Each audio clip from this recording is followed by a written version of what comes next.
Hola, ¿qué tal? Yo soy Eric Gordillo, estudiante de maestría del IMATE de Cuernavaca. Quiero agradecer antes que nada al comité organizador por dejarme hacer esta presentación. Y bueno, pues yo les voy a platicar un poco sobre un problema de clasificación de superficies de Beach. Para esto, primero voy a hablarles lo que son las superficies de traslación. Una superficie de traslación va a ser una superficie de Riemann a la cual se le va a estar asociando un atlas maximal de traslación. Esto quiere decir que los mapeos de transición van a ser traslaciones en R2. Con esta definición lo que podemos obtener es de que las superficies de traslación van a tener curvatura cero. Entonces, las superficies de traslación compactas, la única superficie de traslación compacta con esta definición, pues va a resultar siendo el toro. Por lo tanto, vamos a estar permitiendo que exista una cantidad finita de puntos que, que van a tener vecindades isométricas a n copias del disco en R2. Y pues bueno, la cantidad de copias va variando según el punto, no es fijo, no necesariamente. Otra forma de definirla es considerar una superficie de Riemann que se le asocia una forma holomorfa no idénticamente cero que va a tener una cantidad finita de singularidades. Y por último, pues una superficie de traslación va a ser una superficie que resulta de identificar por traslaciones de lados paralelos una cantidad numerable de polígonos. Las tres definiciones van a ser equivalentes y para objetivos de esta plática vamos a estar únicamente considerando superficies de traslación compactas. Con esto, pues por ejemplo, con la definición constructiva únicamente es pedir que los ángulos, la suma de los ángulos de los polígonos sea un múltiplo racional de pi. Bueno, considerando la definición constructiva podemos considerar un vértice de los polígonos. Y a la hora de hacer la identificación podemos fijarnos en la suma de los ángulos de los polígonos que están alrededor de ese vértice. Si esa suma es de la forma 2kπ, dicho punto va a estar correspondiendo a un cero de orden k-1 de la 1 forma holomorfa de la definición analítica de este tipo de superficies. Ok, con el teorema de Riemann-Roch lo que podemos obtener es una relación entre el género de una superficie y los órdenes de dichos ceros, que pues bueno, van a sumar siempre 2g menos 2. De esta forma, pues bueno, ya sabemos que podemos más bien, clasificar a las superficies de traslación por su género. Y pues más aún, podemos clasificarlas con particiones de 2g menos 2. A cada una de estas particiones se les van a decir estratificaciones del espacio móduli de las superficies de traslación de género G. Ok, pues algunos ejemplos, por ejemplo, aquí tenemos el toro, algunas copias del disco identificando lados opuestos, tomar dos n-ágonos regulares con n par o impar, y si n es par o impar, pues vamos a obtener, bueno, siempre vamos a obtener superficies de género positivo, bueno, mayor que uno es lo que quiero decir, con uno o dos ángulos uno o dos puntos cónicos con estos ángulos respectivamente. Ok, vamos a pasar a lo que es el flujo geodésico. Si tenemos una superficie de traslación, por su estructura vamos a obtener que su haz tangente es un haz trivial. De esto se desprende que el haz unitario es homomorfo al producto de la superficie con R módulo 2πz. Y pues va a existir una proyección de este producto hacia R2πz, y para una dirección o un elemento de R2πz, de ahora en adelante lo voy a estar diciendo direcciones, el campo de vectores constante asociado a esta dirección va a ser la imagen inversa de esta proyección.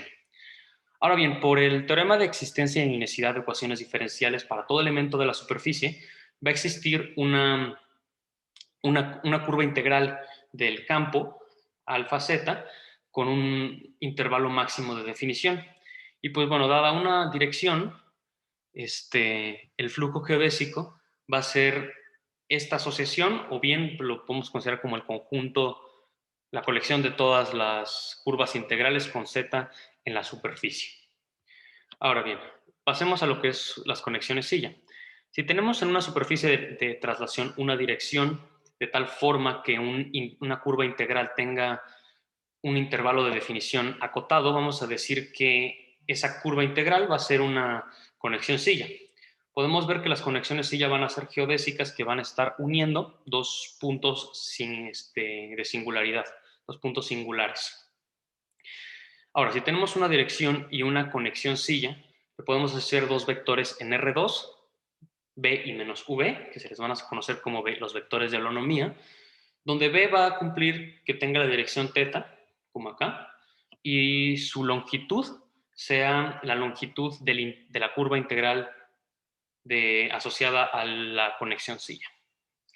Ok, pues bueno, tenemos un teorema bastante conocido y bastante padre sobre la dinámica en el toro, que se le atribuye a Bailey, que lo que nos dice es que si tenemos un flujo geodésico asociado a un campo, va a existir la dicotomía que va a ser periódico o va a ser únicamente ergódico respecto a la medida del eje. Bueno, esta dicotomía va a salir de si la dirección es un múltiplo racional de pi o no. Y bueno, pues como tiene una propiedad dinámica bastante interesante, vale la pena como intentar generalizar este resultado para superficies de traslación compactas de género mayor. Y bueno, el teorema que funcionó para esta generalización es de Beach, se le conoce como el teorema de dicotomía de Beach. Nos dice que si tenemos una superficie de Beach y una dirección, entonces el flujo en esta dirección o bien va a ser periódico o únicamente ergódico respecto a la medida del eje. Y bueno, pues el converso del teorema es falso, es decir, podemos encontrar ciertas superficies de traslación donde existe esta dicotomía de periodicidad y única ergodicidad, pero que no sea una superficie de Beach. Pero bueno, entonces, ¿qué es una superficie de Beach? Para eso hay que construir lo que es el grupo de Beach. Si tenemos una superficie de traslación, un homeomorfismo de la superficie es un homeomorfismo afín si en cartas se ve como esto, como una transformación afín donde pues la matriz está en SL2R.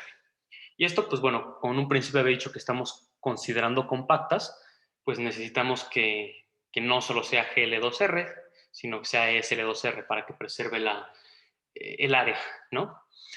Entonces, denotemos de la siguiente forma al conjunto de los homeomorfismos afines de S y podemos considerar el siguiente operador que vaya de los afines en SL2R, que viene pues, dado de una forma bastante natural, de tal forma que, pues, por ejemplo, si F es localmente se ve de esta forma, el operador simplemente se va a estar fijando en la matriz de SL2R. Y ese operador le vamos a decir D. El grupo de Beach de una superficie de traslación es la proyectivización de la imagen del conjunto de los homeomorfismos afines de S bajo el operador D y se le da nota de la siguiente forma. Una definición alternativa y equivalente es a través de la acción de SL2R. Si tenemos una superficie de traslación, por la primera definición podemos darle un atlas maximal de traslación. Y PSL2R va a estar actuando sobre las superficies de traslación de tal forma que AS va a ser la superficie S con los mapeos precompuestos por A. Entonces va a ser A compuesto con phi alfa, por ejemplo. Entonces, el grupo de Beach T se define como el estabilizador de esta acción. Ok, entonces algunas de las propiedades que tiene el grupo de Beach es que, por ejemplo, si tenemos una superficie compacta y su conjunto de singularidades es no vacío, entonces los vectores de holonomía que definimos un poco arriba forman un conjunto discreto en R2. Por otro lado, si S es compacta, entonces su grupo de Beach es un grupo fuchsiano. Entonces, un problema interesante también es encontrar cuándo un grupo fuchsiano puede ser realizado como un grupo de Beach para alguna superficie de traslación S. Un ejemplo de un grupo de Beach es pues la del toro, que es PSL2Z. Ok, pues tenemos este teorema que si tenemos un grupo fuchsiano, entonces va a existir un subconjunto del plano hiperbólico discreto innumerable de tal forma que al removerlo del plano hiperbólico y hacer cociente con el grupo fuchsiano vamos a obtener una superficie hiperbólica. Si ese grupo fuchsiano es un grupo de Beach de alguna superficie y ese módulo, ese cociente, tiene área hiperbólica finita, entonces vamos a decir que el grupo de Beach es una retícula. Y si es una retícula, vamos a decir que la superficie de Beach, que es una superficie de Beach. Pues bueno, con eso ya entendemos de qué va el teorema de bicotomía de Beach, dicotomía. Ok, pues bueno, un problema es intentar clasificar quiénes son las superficies de Beach o de qué forma podemos estarlas encontrando. Pues el problema cuando el género es igual a 1, pues resulta del teorema de Weil. Entonces, pues se ha trabajado sobre géneros mayores, sobre ciertos casos particulares. Entonces, pues tenemos algunos resultados. Aquí les voy a platicar de dos, que es de Calta y de Macmillan, que están en género 2. Ok, pues para esto vamos a tomar una superficie de traslación. Vamos a decir que una dirección es completamente periódica si todas las órbitas van a ser o bien cerradas o van a ser conexiones silla. Entonces, una superficie de traslación se dice que es completamente periódica si para toda dirección, de tal forma que en esa dirección exista una órbita periódica, todas las órbitas van a ser cerradas cerradas o, o conexiones silla, es decir, que todas las conexiones, que todas las órbitas sean completamente periódicas. Muy bien. Lo que nos dice Calta es que en H2, es decir, las superficies de traslación de género 2 que tengan un único punto singular, van a ser de Beach sí y solo sí son completamente periódicas. Ok, pues Macmillan tiene otros dos resultados. El primero de ellos habla sobre superficies de traslación primitivas. Una superficie de traslaciones primitivas si no se puede obtener si no es cubriente de alguna superficie de traslación que tenga género menor. Lo que nos dice es que la única superficie de traslación primitiva, que también es de Beach, en H11, es decir, las de género 2 que tengan dos puntos singulares, va a ser la superficie que se obtiene de identificar lados opuestos de un decágono. Y tiene que nos da como alguna forma como de encontrar quiénes son, quiénes pueden ser también superficies de Beach en H2. Lo que nos dice es que si en H2 el grupo de Beach tiene un elemento hiperbólico, entonces la superficie es superficie de Beach. También los dos autores generan una serie como de ejemplos bastante grande, en la cual, pues bueno, si tenemos una figura como esta, con longitudes, con estas restricciones que vienen aquí abajo, a la hora de identificar lados opuestos de esta unión de polígonos, lo que vamos a obtener van a ser superficies de Beach de género 2 también. Pues bueno, esos son básicamente los resultados que quería presentarles. Y pues nada, muchas gracias.